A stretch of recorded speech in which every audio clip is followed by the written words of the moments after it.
Let us now shift our attention to CES 2025, where there's a parade of brand new technologies and some promising gadgets.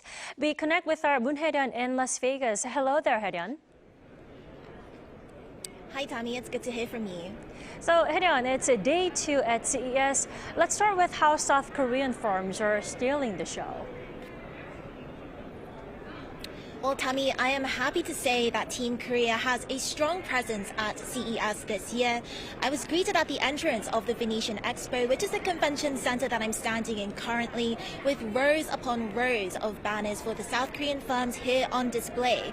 And that was reflected in the numbers. So after the United States and China, South Korea ranks third in the number of booths at CES 2025, with a record-breaking 900 or so exhibitors in attendance. That's not only intentionally renowned tech giants such as Samsung, SK and LG, but small to medium-sized businesses as well. So taking into account the fact that CES this year is happening just a little before President-elect Donald Trump's inauguration, there has been discourse surrounding the looming threats of tariffs and his protectionist policies. And amid these concerns, Samsung's vice chairman Han Jong-hee made assurances during a briefing that AI-driven innovations in their supply chain can address potential challenges. Meanwhile, South Korea's tech industry also continues to face global competition, particularly overpricing with China.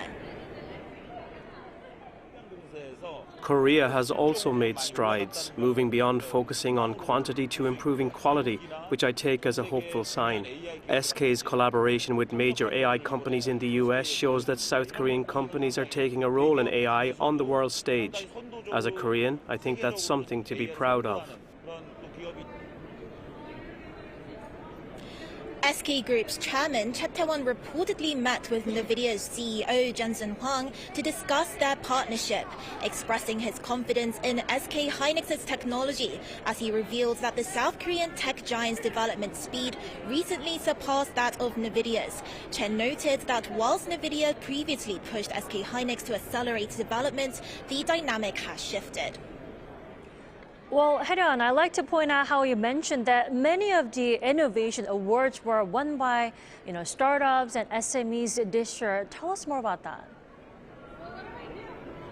That's right. So earlier in the day, I visited the Korea Pavilion and the K-startup booths that are located on the lower levels of this convention center. And I was told that the reason why they're down there is to symbolize the fact that they're working their way up from the bottom. And while indeed they are working their way up, in fact, a large portion of the innovation awards won by Korean companies this year were won by SMEs, accounting for 3/4 of the total, bringing South Korea up to the top in terms of the number of innovation awards won at this year's CES. So many of these awards were won in artificial intelligence and digital health, which are among the key industries in the spotlight this year. Generative AI also made its way into Team Korea's booths. AI Alive among them with a graphics platform that produces graphic motion with a simple worded prompt. What would usually take hours to achieve now takes just a few seconds with a few words and the click of a button. Our long-term vision is to create an ecosystem that helps anyone create 3D content easily and conveniently, share them, and generate revenue. So AI Live caught the attention of international tech firm Microsoft, and they're scheduled to hold a meeting today to discuss potential collaboration. Well, these are indeed all pretty impressive achievements and accomplishments. Hye-ryeon, before I let you go, now what role have the government and related organizations played in supporting these firms at CES and also beyond? So as I understand it, this year, the Ministry of SMEs and Startups have set up their biggest K-startup booths at CES to date. And similarly, Kotra has partnered with the Trade Ministry in order to put up the biggest Korea Pavilion. So these booths are another way to help firms reach out to a global audience other than the financial and research development support that's given by the government.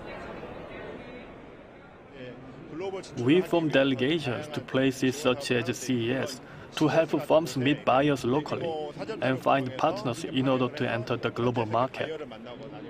We will try our best to turn what we have found in this event namely the seeds of innovation, into tangible successes, such as exploitation or the partnership with global companies.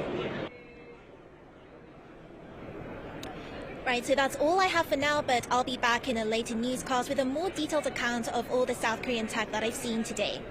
Back to you, Dami. Alrighty, we'll look forward to that. Hye-ryeon, thank you for that report. That was our Moon Hye-ryeon reporting live from Las Vegas.